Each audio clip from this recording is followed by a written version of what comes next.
Hello, today is April the 18th, 2020. My name is Jesus Gonzalez. I am interviewing Miss SS for the University Library Special Collections and Archives at the University of Texas, Rio Grande Valley, hereafter abbreviated as UTRGV. This project is in partnership with the Voces Oral History Center at the University of Texas at Austin. Please know, Miss SS, that this interview will be placed in the University Library Special Collections and Archives at UTRGV and shared with the Voces Oral History Center at the University of Texas at Austin. If there is anything you do not wish to answer or talk about, I will honor your wishes. Also, if there is something you want to talk about, please bring it up and we'll talk about it. The University Library Special Collections and Archives will archive your interview along with any other photographs and any other documents you are willing to share. UTRGV University Library will retain copyright or non-exclusive right to the interview and any other materials you donate to Special Collections and Archives at UTRGV. Because we are not conducting this interview in person, I need to record your consenting to make sure you agree with our interview procedures before we continue. So I'll ask you a series of 6 questions. Please say, yes, I agree, or no, I do not agree after each question. Do you give University Library Special Collections and Archives at UTRGV consent to archive your interview and your materials at the UTRGV University Library? Yes, I agree. Do you grant UTRGV University Library Special Collections and Archives right, title, and interest in copyright over the interview and any materials you provide? Yes, I agree. Do you agree to allow UTRGV University Library Special Collections and Archives to post this interview on the internet where it may be viewed by people around the world? Yes, I agree. Do you grant the University Library Special Collections and Archives consent to share your Zoom interview with the Voces Oral History Center at the University of Texas at Austin for inclusion in the Voices of a Pandemic Oral History mini project, which will include posting the interview on the internet? Yes, I agree. As you recall, we previously filled out a pre-interview form. We use information from the pre-interview form to help in research. The entire form is kept in secret in a secure Voces server at the University of Texas at Austin. Before Voces sends it to UTRGV University Library Special Collections and Archives, we would have stripped out any contact information for yourself or family members, so that will not be part of your public file. Your public file will only be accessible at UTRGV University Library. The final 2 questions ask for your consent on what I just described. Do you wish for us to share the rest of your interview in your public file available? Do you wish for us to share the rest of your interview in your public file available to researchers at UTRGV University Library Special Collections and Archive? Yes, I agree. On occasion, UTRGV Special Collections and Archives and Voces receive requests from journalists who wish to contact our interview subject. We only deal with legitimate news outlets. Do you give consent for us to share your phone numbers or your email with journalists? Yes, I agree. Thank you for your consent. Your experiences and stories mean a lot to us at UTRGV Special Collections and Archives. I look forward to what you say in the interview questions I will now ask. Good evening, Ms. SS. Thank you very much for joining me today. I want to begin by saying thank you for your participation. Your story is incredibly important and valuable, and one that we are grateful to chronicle for the UTRGV Special Collections and Archives, as well as for our partners at the Voces Oral History Center at the University of Texas at Austin. Over the last 2 years, the landscape of education has been drastically changed. Because of this development, and because you were at the forefront of this pedagogical shift, as well as because you were a burgeoning educator at the time of the widespread COVID-19 pandemic, I wanted to go over some of the memorable experiences that you have taken part in as a teacher before and during the aforementioned COVID-19 pandemic. Before we begin, let's talk a bit about yourself and how you first remember the pandemic taking place. When was the first time you remember hearing about COVID-19? I remember when I graduated from the university in December of 2019, we were already starting to hear about it in other places around the world. And it wasn't until I started working in January, and then, of course, throughout the following months, right before spring break in March, that it became an increasingly, like, it blew up over the news and stuff. So I remember thinking about it, talking to my kids about it, and then when the first case came about in the spring of 2020, I remember thinking like, it's fine, like we're gonna be okay. Mhm, So I would say it was like December of 2019. mhm. How did your district react to the initial spread of the COVID-19 virus? And looking back, do you think that they went about it in the best way possible? From what I can recall, I believe that we were one of the last districts to cancel school. So spring break happened, so it was the middle of March of that year. And if I'm not mistaken, I remember being one of the last districts in the valley to have school postponed. So I think it could have been done differently. I think they were just weighing their options, considering the social and economic status of the district that I work in, and the Mhm, kids and everything that has to like come with it. A lot of these kids where I work, sometimes their food is at school and that's about it.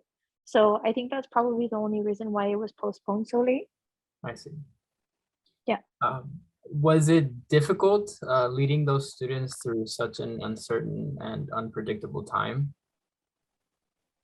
it was, because as I previously mentioned, a lot of the people where I work in the area that I work in, they don't have money for just those extra things such as Wi-Fi and all of those things that to many people it's just common, but to them it's just a luxury. So that was very difficult. I lost contact with a big majority of my students after spring break. So they tried to do that transition onto Google Classroom, and a lot of the students didn't have any access to Wi-Fi at all. Mhm. It was Um, very difficult. what did you ever manage to get into contact with those students, or did you was it something that it happened at first and then later on they came back into the district, or was that just something that they never came back? They came back their senior year, but their senior year, well, I started teaching juniors. So these kids were juniors, 11th grade, and I was able to contact some. And I remember contacting parents, and a lot of the parents were already frustrated at that point Mhm, because per district, we were supposed to call all parents at least once a week. And mhm, if you multiply that times however many kids attend the district, plus however many teachers they have, like for high school and middle school, for example, you don't have just one teacher, you have multiple as a student. mhm. So a lot of the parents just kind of stopped answering at that point. So I would say like by the end of the school year, I technically, out of maybe 130 students that I taught that year, maybe had contact with 50. And the other ones, of course, they just stopped responding just totally. I see. Shifting over gears a little bit, I want to first ask you about your experience as a teacher and how that came about. How did your journey first begin as a teacher, and when did you know that it was something that you were really passionate about? I guess it first started when I was in elementary. I remember being younger and like playing teacher. Like I was the teacher, pretending to teach my cousins when we were like, I don't know, 10 years old maybe. Mhm, And they were younger than me. And so I was a big cousin. I could basically tell them like, okay, we're gonna play teacher now. And as I started going throughout my educational journey, I remember being in fifth grade and I had a teacher that really started to influence me. And from there, I kind of just started admiring all these different groups of teachers throughout my educational journey. And then from there, I just knew it was something that I wanted to do as well. mhm. Um, how has COVID-19 impacted you personally, whether it be in the classroom or in your own personal life? How do you approach, or how did you approach that initially? In my personal life, I remember when it was first starting, it was the week of my birthday when it was spring break. So I remember from there, I celebrated with my immediate family. So it was myself and my parents. And I remember everybody else, we kind of just had to stay separate. just because for fear of like contact with each other and stuff. So it started there, and from there, most of the communication, of course, just like everybody else, it was purely through phone communication, through Zoom meetings, and from there, I mean, that was something that we were not used to as a Hispanic in this community. We're used to gathering for celebrations of all sorts, whether it's just for a special Sunday breakfast or birthdays, holidays, anything of that sort. So that part, I guess, the communication was the most difficult. And of course, when you go back and we started doing the teaching again after spring break, that communication was also lost there. So that was the way that it impacted me the most. And sort of to expand upon the family aspect, how has it impacted your family life in the last 2 years? So for the majority of my family, we were really blessed to keep our jobs. And that was because myself and my mom, at the time, she was still working in the school district, and my dad was also classified as a essential worker. He's a mechanic. So he didn't lose his job, but there was a time where he was scared that he was not going to be able to work. And I would say, yeah, that we're really blessed because none of us lost our jobs. My extended family, some of them did.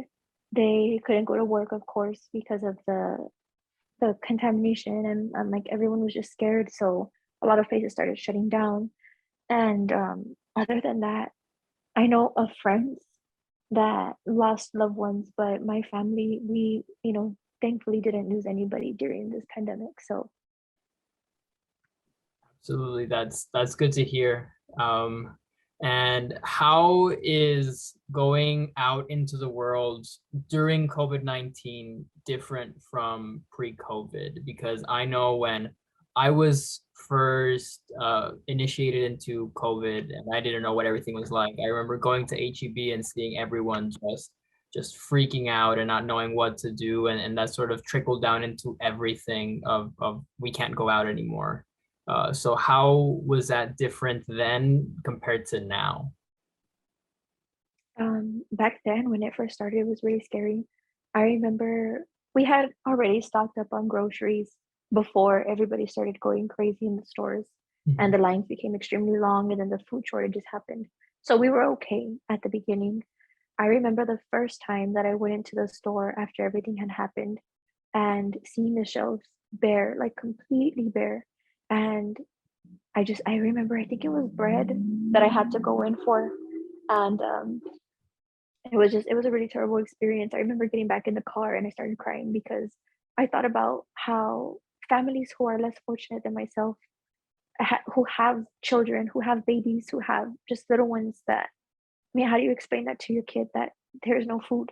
Mhm. So, I mean, me, because I was living with my parents at the time, we were okay. We knew how to ration our food just in case something happened, but I couldn't help but think of the families who are being impacted.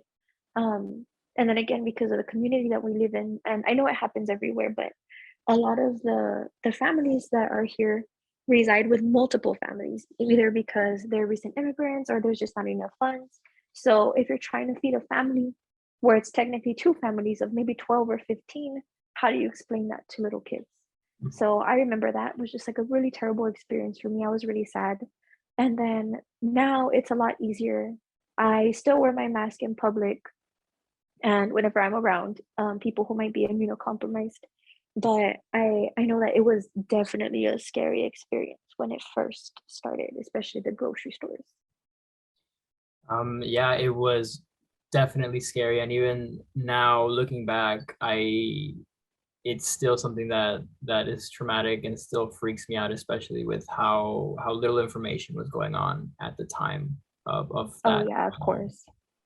Moving on a little bit, how has COVID sort of impacted, given the information that we have now and given the information that you shared with us, how has COVID impacted how you are able to get together with your friends or with families? And how do you think it changed from when initially you said it was very either Zoom or through phone? And when did it sort of start gradually either either coming together in person, or do you think like you lost contact with some family members and you haven't talked to them since 2020, or you haven't talked to some friends since 2020? How has COVID sort of exacerbated that? Well, I know that, of course, when it first started, we stopped the social gatherings completely. And my grandparents recently, within the, I guess, past couple of years, they just moved down from a different state. They were Winter, Texas. So they Mhm. reside here permanently now. And I remember thinking, like, they're already older. What if we don't have enough time with them? How are we supposed to visit them?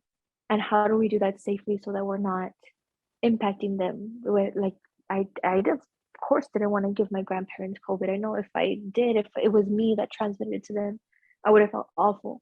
So I know that when I first started, of course, the social gatherings were kept at a minimum, and it wasn't until the past, I would say, couple of months of this year that we started getting together again. But I know that, for example, Easter happened recently and my family did get together, but it was outside. It was an outdoor gathering. And that's usually how we keep it right now, just because we have a lot of people in my family who are either elderly or they're immunocompromised. So we're still very careful. Going sort of into that, about different people, different conditions, um, transitioning over to vaccine status.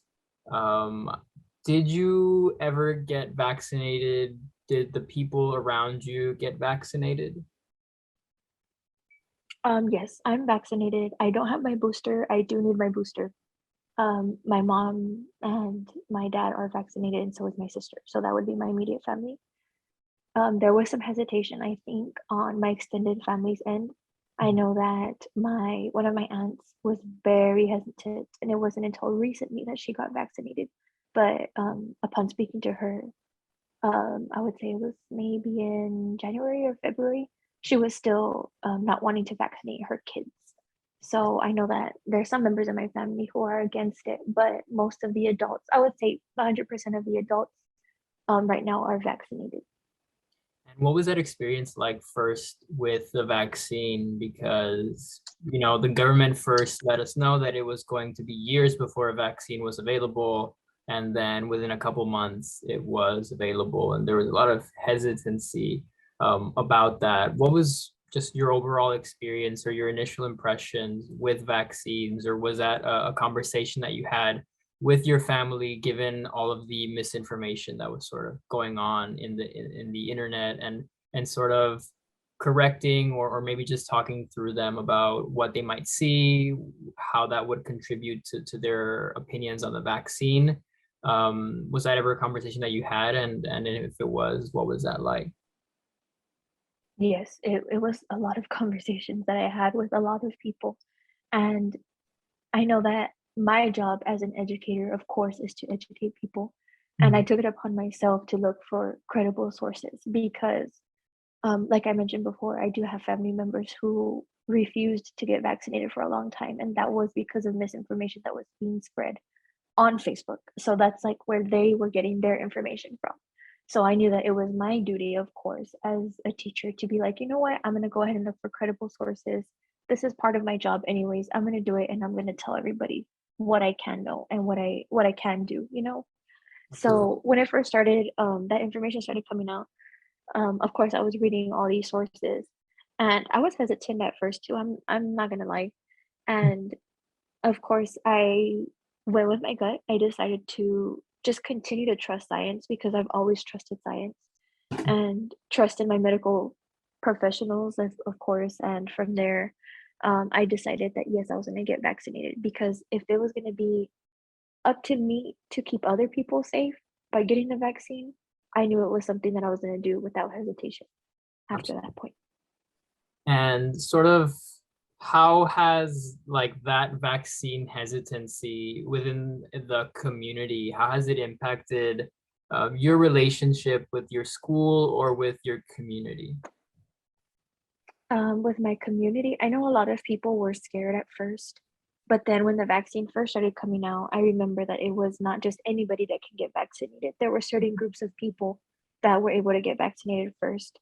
Mhm. And then I remember also refreshing, like staying up late and refreshing the page on the HEB pharmacy and just different locations that had the vaccine, to see if we were able to get a spot, and that's how it started. So I know that that was like a huge factor of just that paranoia that we were not going to be able to get it.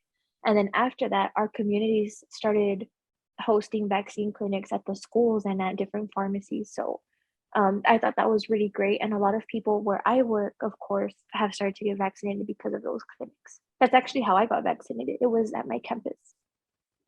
Nice.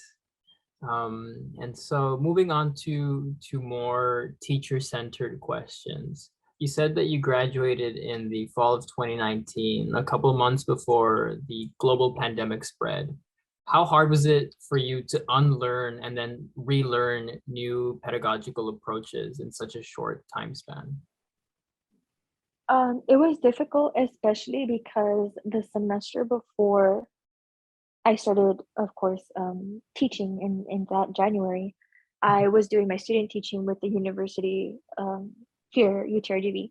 So I was doing my student teaching. You're learning everything that you possibly can by observing your mentor teacher about how you interact with kids, how do you expand their knowledge, and then also making those connections with them so that not only is there a mutual respect between you and your student, but also like how can you get through to them beyond the teaching level? How can you just not teach them based on what's in the book, but beyond that? How can you make sure that once they leave your classroom, they become um, just respectable human beings and members of the community? So I remember going into it, I was very grateful that at the end of my university and my university educational journey, that a lot of the assignments that we had to turn in were online and we were already doing Zoom classes. Mhm. So a lot of that I was already used to it versus maybe a teacher who had never done that before, maybe somebody who's older, the older generations. That transition was more difficult for them. So I tried my best, of course, to take the knowledge that I had taken from my student teaching days and applying it through to just online means. I see. And that sort of comfortableness with online teaching, is it something that you're still struggling with like 2 years later, or do you just have it down? We're fully in person now, I see. so yes, it's a lot easier. But all of last school year, it was online. The beginning was difficult, but I would say within the first maybe 3 months of school, it was a lot easier. Mhm. And I have to say that a lot of that has to do with my students, the students that I had. I remember telling them at the beginning, look, we're in this together. I know that you all don't like it. I don't like it either, but this is something that we just have to do for everyone's safety. So we just got to be on the same page. And from there, it was smooth sailing for the most part. And sort of initially, how was that new approach to online learning? How did it sort of affect your own personal life in terms of like having to sit down and lesson plan something or plan something in advance where before it might have taken you a couple hours, but now you have to stay up and think about how you're going to tailor this incredibly complicated idea or this new approach to writing and reading or critical thinking and incorporating it not just within the classroom but in an online medium. Was that something that you struggled with? I did at first because I was a new teacher. Mhm. And I think that was probably the hardest part, just having to go into teaching. That was already nerve-wracking. But then, I mean, they were very lenient that first like couple of months of COVID where we were just online, where I lost touch with a lot of students, and the district was like, you know what, as long as you try your best, like, we're gonna be okay. But the following school year, which was last year, there was a lot of different rules and regulations that we had to follow, and the lesson plan did change because they weren't just asking you to do I guess like things in the classroom, consumables, things that you can just paper, I don't know, throw it away after you're done with it, and how do you do foldables and all of that, Mhm. versus now they're wanting you to implement games and online means. So there's different applications that we had to go through with trainings. I remember Pear Deck was one of them, Kahoot, quizzes. How can we implement all of that through online means? So that part was difficult, but as a younger teacher, I know compared to my older coworkers and teachers that have been teaching for many, many years, for me, it was a lot easier, but because I had already learned a lot of that when I was in the university. Mhm. And sort of continuing, we saw that very early on in the pandemic. As it went on, a lot of students and teachers and parents, they actively asked the state of Texas to cancel the STAR test due to the disparity of class interface. Were there things you felt, should be placed on hold or canceled? And in relation to education, do you think that the state of Texas accurately addressed those needs, or was there something that you felt like could have been done more? I remember that time where a lot of people were asking for the cancellation of the STAR test. And I know that myself as an educator, I don't believe that standardized testing helps our students at all. There's kids that are just bad test takers. I was one of them. I know that. I was extremely anxious as a student, even up until when I was in university, where I would get extremely nervous and even show physical symptoms of anxiety because of exams. So I know that with our kids, having to deal with the pandemic on top of standardized testing, I couldn't imagine how they were feeling, just as students, like, how are they gonna go about this? And so, I think that TEA should have done more.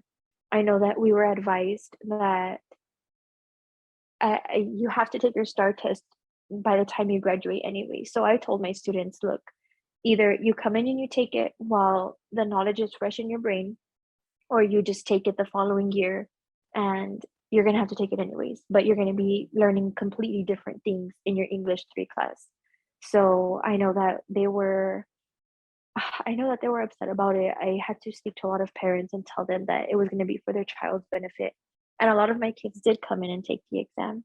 But I do think that just standardized testing in general, I don't agree with it, but Mhm. I guess we have to go with the motions, I guess. Yeah, And, this we have a job to get done, and as long as these kids are learning the things that they need to, then we're okay. absolutely. Um, Piggybacking off of that, what are some of the tougher English concepts to teach through an online medium that is specifically sort of tailored for a STAR test? Oh my goodness, the writing portion of the English 2 exam is very difficult because, at the time we're talking about a persuasive writing prompt.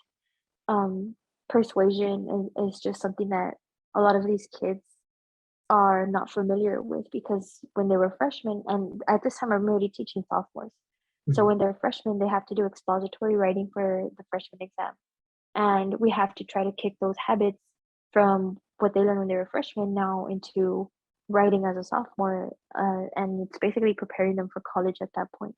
So writing was the most difficult. And then also my diverse learners, I know it was very difficult for me to get through to them because it's not just our English language learner population, but you're also having to um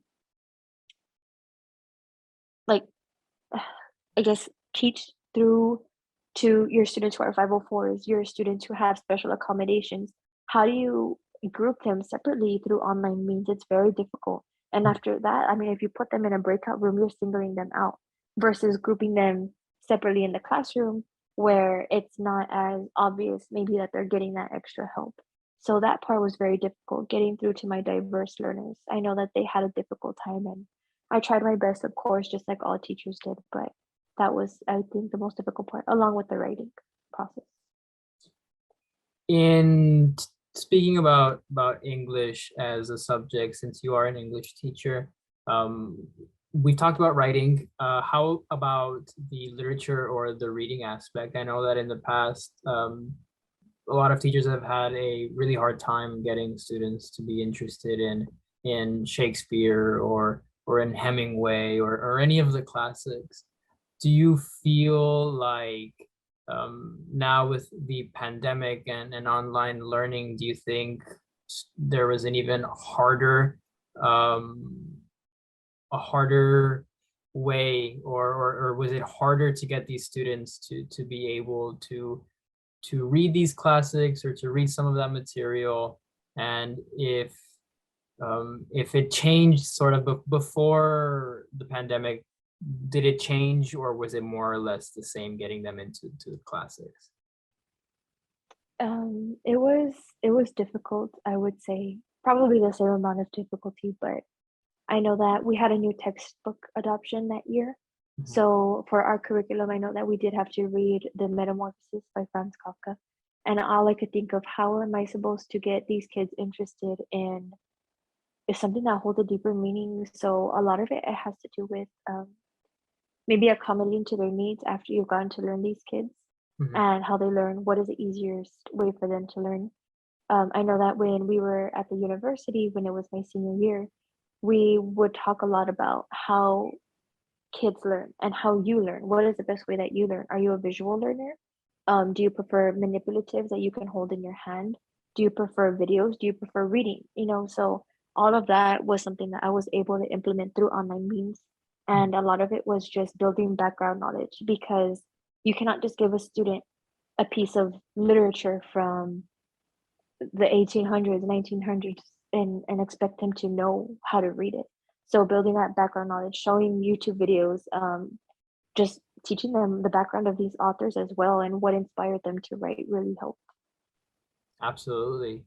Um, Moving from teaching to sort of more external um, pressures for you in the classroom, and how it relates to COVID. How do you believe that politics affected how COVID has been handled?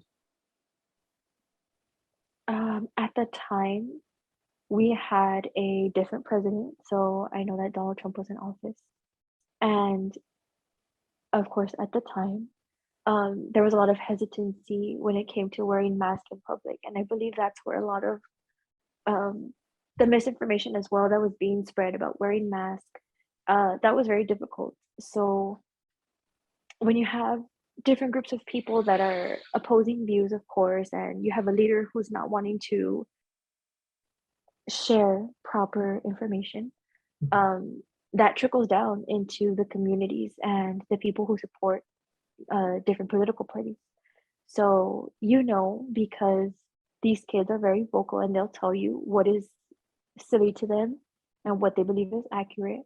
So, whenever you have kids who are saying, well, I don't have to wear a mask because I'm vaccinated, and if so and so says that if I'm vaccinated that I'm fine, then I don't have to protect myself. Without them thinking that maybe they're still spreading it. I mean, you can have it, you can still have COVID and spread it to other people. So that was very difficult. And talking about politics and that era of politics, have you experienced some hesitancy to talk about COVID with your students? And were you ever worried that an upset parent would call the school to complain about you? Or is it, or is in this area, are we on the same page? Or what is your experience with that been? I was scared, of course. I'm still scared. There's a lot of things that I feel like should be talked about in school. It's a place of learning, a place for education, and if we're sharing facts, then I think that there shouldn't be a problem. But because, um, of course, a lot of people don't believe there should be politics in the classroom, there's a lot of things that you have to respect, because not everybody is going to think the same way that you do. Mhm. So I share what I know. If I don't have the information for my kids, I'll let them know, okay, well, let's look it up together. And if we still can't find the information, I try to find it from a respectable source. So it's just a matter of having those conversations. And I haven't had any issues with any of my parents, thankfully. I believe a lot of them do think the same way that, or well, for better words, we do share a lot of the same opinions. Mhm. And if there was ever a time where they didn't agree, I know that I would be open to those conversations as well. Mhm. Do you, given how you are with your colleagues in the school, do you know if there are any experiences that maybe not that it happened to you, but it might have happened to another colleague where they had a parent come in and say, why are my kids wearing masks, or something about vaccine hesitancy. Do you know if that was ever something that took place in the school or with any of your colleagues? I would say it was the opposite. I Mhm. do have some colleagues that do not believe in wearing masks. I see. Um, so yeah, it was the opposite. And a lot of these students, of course, at this point, they speak for themselves. They're in high school. They have already formed their own opinions. They're learning as they go, but they're still sharing whatever it is that they know or what they think is correct. Mhm. So I know that once the mask mandate in the district was eliminated, I had some colleagues and coworkers that, of course, they took off their mask right then and there, and the kids were shocked. And those kids went and they told everybody, like, "Ah, can you believe that so and so is not wearing their mask anymore?" Mhm. So it was the opposite, I would say. Instead of them being hesitant about getting the vaccine and wearing mask, it was, well, why is my teacher not wearing a mask? I see. And going back to the transition between online learning and in person, what was that like for you? Were you used to being in an online setting, and now that they're asking you to come back in person, was that a scary thought, or where was your mind in all of that? I was scared. Hmm. Not so much for myself, but because of my family. So, because my family is immunocompromised, I was scared that I was going to transmit something to them and maybe they were going to get COVID and get sick and maybe not recover from it. So, it started off slowly, that transition, and we were in school. I believe it was in November of 2020 where they asked all staff to come back to teaching from the campus. And after that, they started allowing students who did not have Wi-Fi or did not have um, just, I guess, better means of using the internet or any other online devices. They invited them to come back. So it was small at first. Every class period, I maybe had at most 5 students. The least amount, of course, would be one or maybe even zero. But that was very scary. But the district implemented as many um, opportunities, I guess, to be safe as possible. We did have desk shields for the teachers. They gave us cleaning supplies, but it was again left up to us to be the ones to clean the desk and sanitize the room. And you can answer this question, or you could not, but I know that during the pandemic, there was a big push by teachers' unions to not return to the classroom. Um, did I guess question one is, are you a part of a teachers union? And question two would be, if not, did you ever think about maybe creating a teachers union, or talking to your other colleagues about that? Was that ever a conversation that you had, or is that something that you think about? Yes, a lot of the teachers that I know, including myself, are part of them. Mhm. Not just because of COVID reasons, but it's just that extra layer of protection for ourselves for any aspect of our job. There's a Mhm. lot of things that go on as teachers that we're responsible for, and we don't want there to be miscommunication on any end where maybe we're worried that something's going to happen to us and maybe other, I guess, groups of people may be involved, whether it's altercations with students, altercations with other teachers, administrators, maybe outside forces. So it's just that extra added layer of protection. And there was a push, of course, not to return to school, just for our own safety and the safety of our family and friends, whoever it is that we're around. Given that it has now been roughly 2 years, how do you feel about that time and your experience as a teacher between when you actually graduated, when you first started teaching, a couple months later, the pandemic starts spreading, and now we are in sort of a in the middle post-pandemic. What has, thinking back, what were some of the things that mark those 2 years, and some things that you think back now regarding your experience as a teacher? I know that like my growth as a teacher has changed a lot, especially when we went back into in-person learning. Whenever it was last year and it was just online learning, there was a lot of hoops that we had to jump through in order to try to get our kids online. There were some students who did not join online classes at all the entire year. And that was because either their parents thought that they were in school or kids would fall asleep. I remember actually a student was on the computer and they unmuted their mic and they said, "Oh, I'm sorry, I'm on my way to a different state." And I remember thinking, "What do you mean you're on your way to a different state?" And well, like their parents were migrant workers, so they were just trying their best to stay in school and still have to go and help their families with working. So the pandemic aspect of it, it was very difficult with all that online learning. And now, when I get to have those interactions with kids, it's so different. And every day, it's something new. You learn something new from your students. You learn something new about yourself. And if, like I said before, if there's something that they don't know or that I don't know, we look it up together. And from there, our knowledge and our community, our classroom community is being built. Mhm. And now, like I said, 2 years later, after the pandemic, a new normal has taken over. And looking back, how have you managed to cope with that change? Because I know when the pandemic first started and I didn't have any contact or any physical contact with my friends, not being able to see them, not being able to hang out. I know that we did some like Zoom meetings of us just hanging out. Was that ever something that you did to unwind, or in the last 2 years, how did you unwind or how did you cope with the larger pandemic? I know that I started with a couple of my friends. We started a mini book club, and that really helped a lot. And all of our initial meetings, and I would say even now, like up until last summer, when we last or this past summer, when we were able to read multiple books together, it was all online. So we were getting together through Zoom meetings and reading together, talking about our chapters as we were reading.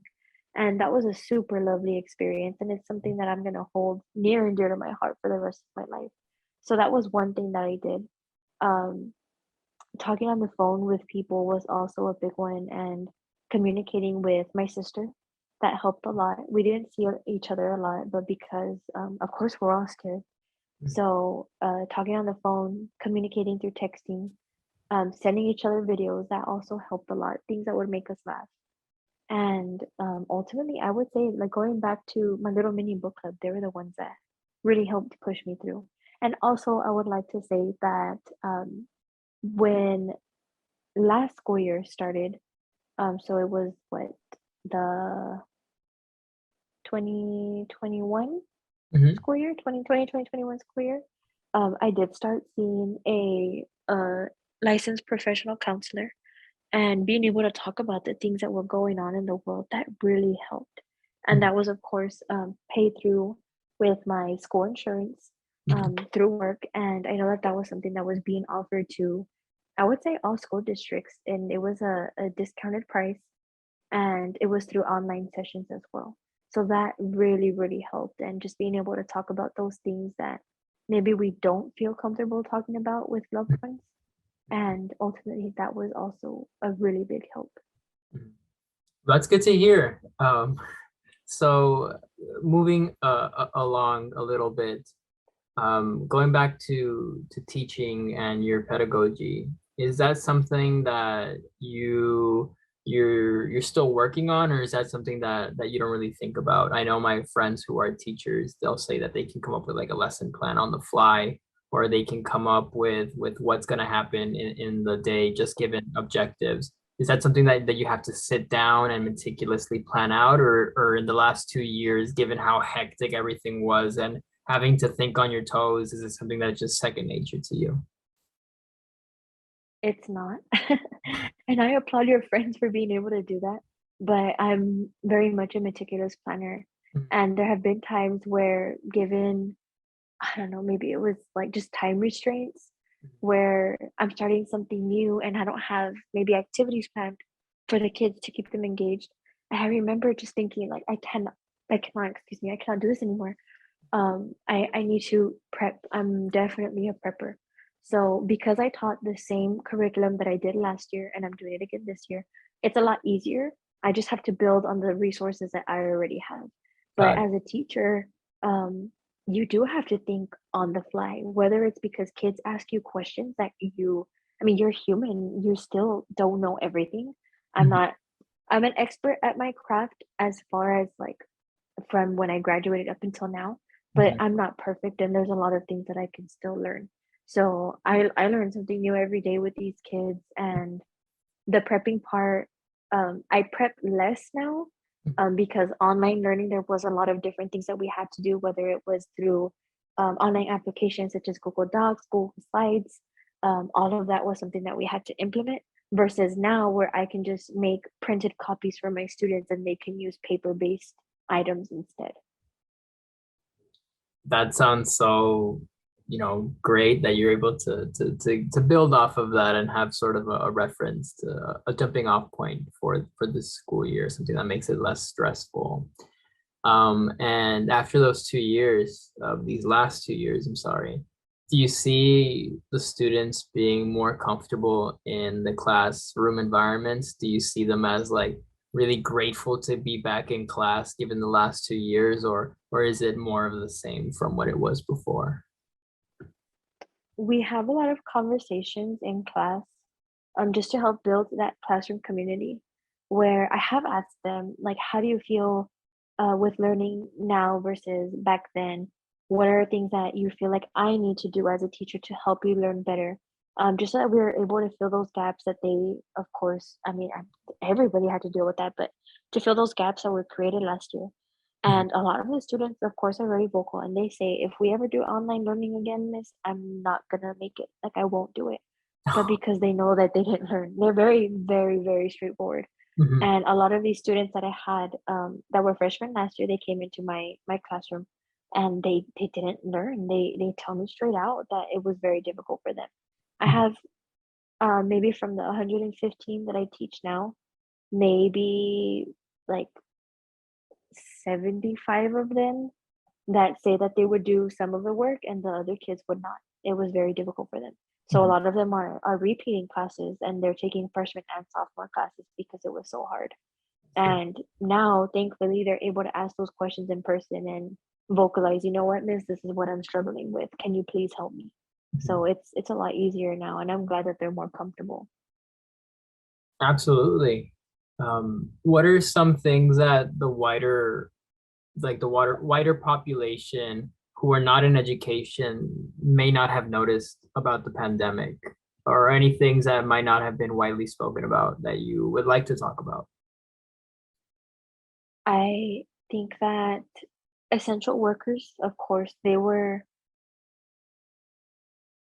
and whether it was nurses, doctors, myself as an educator, we maybe were not appreciated as much as before.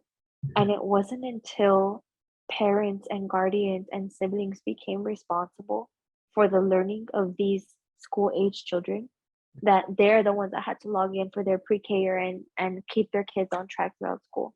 It wasn't until then that maybe we started gaining a little bit more respect as educators. I know that that was something that a lot of people that are in my family vocalized and they shared with me, I didn't know that teachers had to go through all of this. And I remember thinking like, oh honey, you don't even know the half of it because there's so much responsibility that goes in as a teacher, especially in Texas. There's a lot of regulations that we have to follow and it's very strict here. So especially because of the STAR test. So a lot of that I remember it being shared, whether it was online or in person with me, that teachers are now gaining more respect. And I think that that's something that should continue to be shared with people. The amount of pressure that we go under, it's a lot. Absolutely. And going into that, you're essentially a pioneer. It's something that something like this has never happened in, the history of the world. And I'm referencing to, online teaching in response to the pandemic. So looking back, were there ever times where it felt incredibly overwhelming? And you can point to a couple of those and sort of elaborate upon it. Yes, the overwhelming part during online teaching was the whole documentation process of how many parents are calling a day, how many have responded, how many have not responded.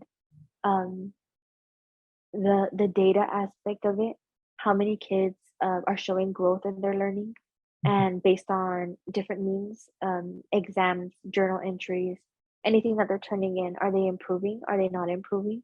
How can you fill those gaps? And how do you get through the kids through online means? You know that on the other end, a lot of them are asleep or they're having to take care of their own siblings. And I know that that was a huge, huge reason why a lot of these kids did not join these online classes. And it was because they were having to take care of younger siblings and get them to do their online classes. So I remember last year having kids. I had Google Classroom, of course, on my phone so that I had easier access to them. And I remember kids turning in work at 3 a.m., 4 a.m. And I asked them, why are you turning in work so late? And they would tell me either it was because they're working, they had to get a job to help support their family, um, whether it's like at McDonald's or I don't know, like other fast food restaurants. I know that was a big one. Or they were responsible for getting their siblings to do their work. So these kids had to accommodate and do their work um, at night. Oh, and another one also was that they only had one device at home. So the kids, the younger siblings would use the device during the day, and the students that were mine were only allowed to use it at night because that's when everybody else was asleep. And sort of piggybacking off of that, moving forward, where do you see the landscape of teaching in the next several years? Do you think it will go back to the status quo before the pandemic, or has the pandemic started a new era of teaching? You said that there were a lot of students that for external reasons weren't able to show up in the classroom.